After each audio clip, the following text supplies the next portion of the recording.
Hai Cah, piye kabare? Ketemu meneh kalau aku di Hayun Tias di Hayun Vlog. Udah lama kita tidak bersua, sudah lama aku nggak bikin video lagi dan aku kangen buat itu. Sambil aku main ayunan, kita sedikit bercerita tentang bagaimana diri saya memandang hidup. Kalian pernah nggak sih berpikir bahwa kalian itu siapa? Kalian itu hidup untuk apa? Hidup untuk siapa? Kalian bersekolah, kalian punya nilai bagus. Untuk siapa? Pernah tidak? Saya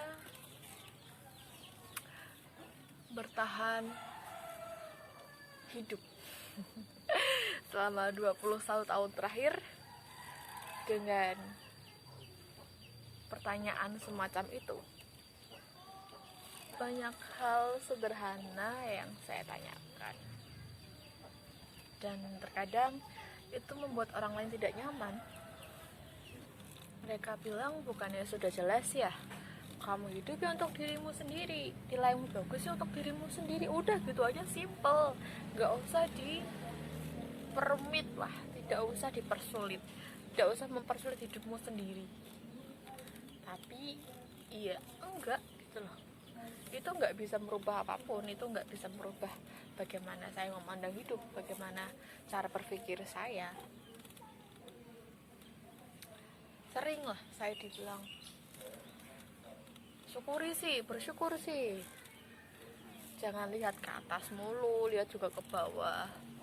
Masih banyak orang-orang yang tidak seberuntung kamu, masih banyak orang-orang yang lebih menderita daripada kamu.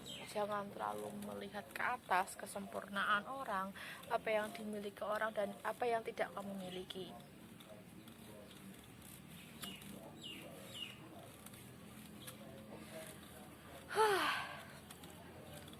Rasanya saya selalu ingin menghela nafas panjang, dan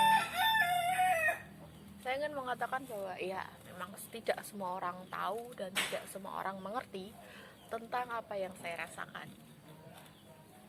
Mungkin jika di antara kalian ada yang merasakan hal-hal seperti itu, kita bisa berbagi, kita bisa sharing, kita tidak sendirian. Dan untuk beberapa waktu yang lalu,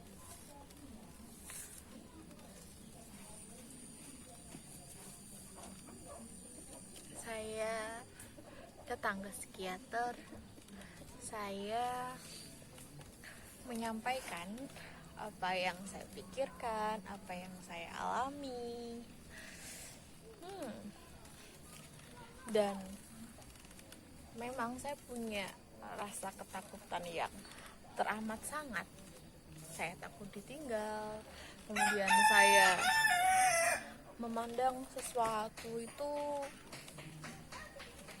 kalau baik ya baik, kalau jahat ya jahat, kalau hitam ya hitam, kalau putih ya putih, tidak ada yang di tengah-tengah. Saya seolah tidak bisa melihat warna lain.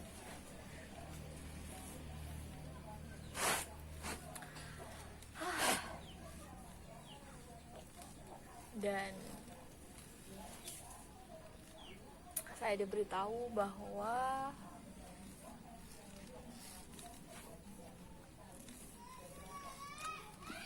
apa yang kamu alami, apa yang kamu rasakan, apa yang kamu pikirkan,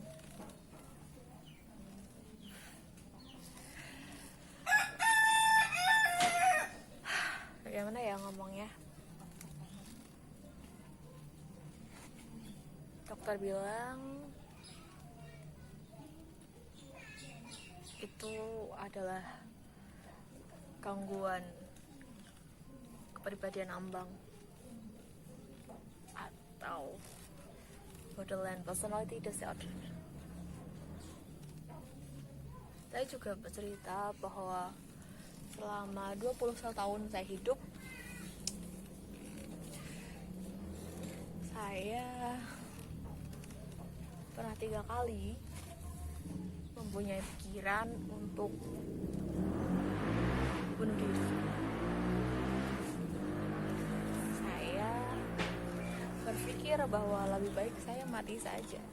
Tidak akan ada yang mencari saya. Siapa yang mencari saya? Tidak ada. Siapa yang peduli dengan saya? Tidak ada. Saya terus ditinggal.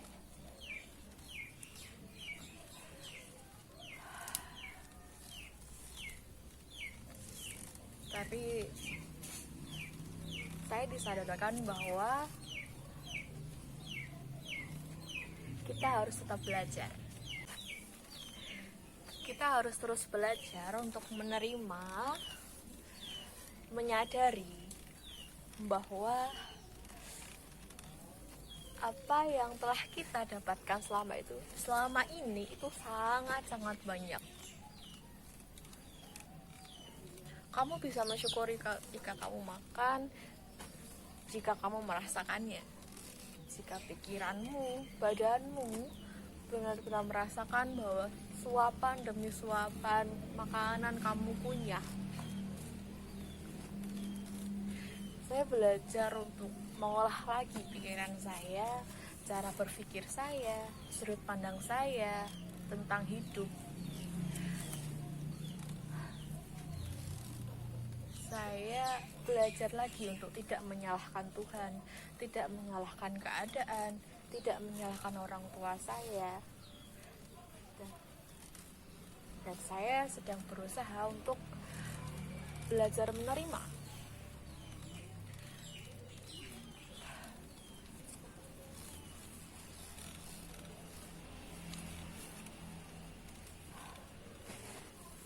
Saya ingin menjadi orang yang bijak. Saya masih belajar untuk menjadi orang yang bijak untuk diri saya sendiri dan menjadi orang yang bermanfaat untuk orang lain.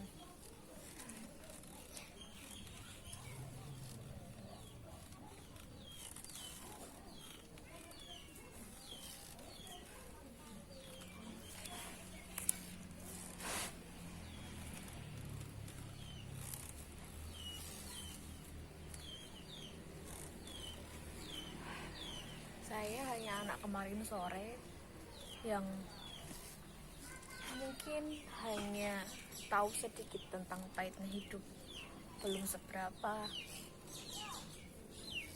tapi saya sudah merasakan sakit yang terapi.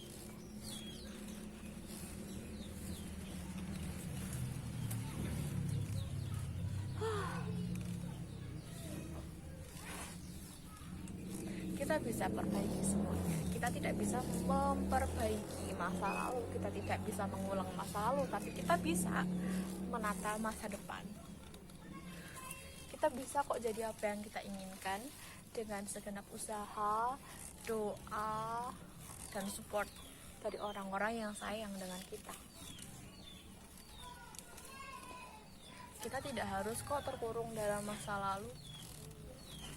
Kita tidak harus terjebak dalam kurungan waktu di masa lalu yang membuatmu trauma. Saya masih belajar untuk itu. Dan sekarang saya sedang baik. Dalam artian,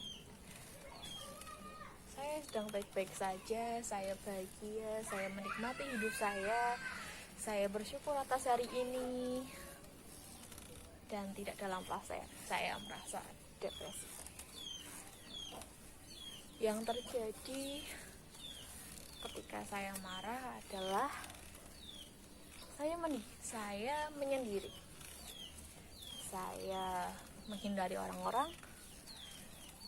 Saya meluapkan emosi dengan menangis. Saya berteriak di kamar. Saya mengumpat, tapi tidak di depan orang-orang, karena saya takut saya dianggap aneh. Saya takut nanti orang-orang pergi ninggalin saya, nanti saya dikira temperamen. nanti saya dikira orang aneh. Orang saat ini saja saya sudah disebut baperan, labil. Apalagi kalau saya menunjukkan emosi saya kepada orang banyak, mungkin saya akan disebut gila. Tapi nggak apa-apa, itu bagian proses dari kehidupan.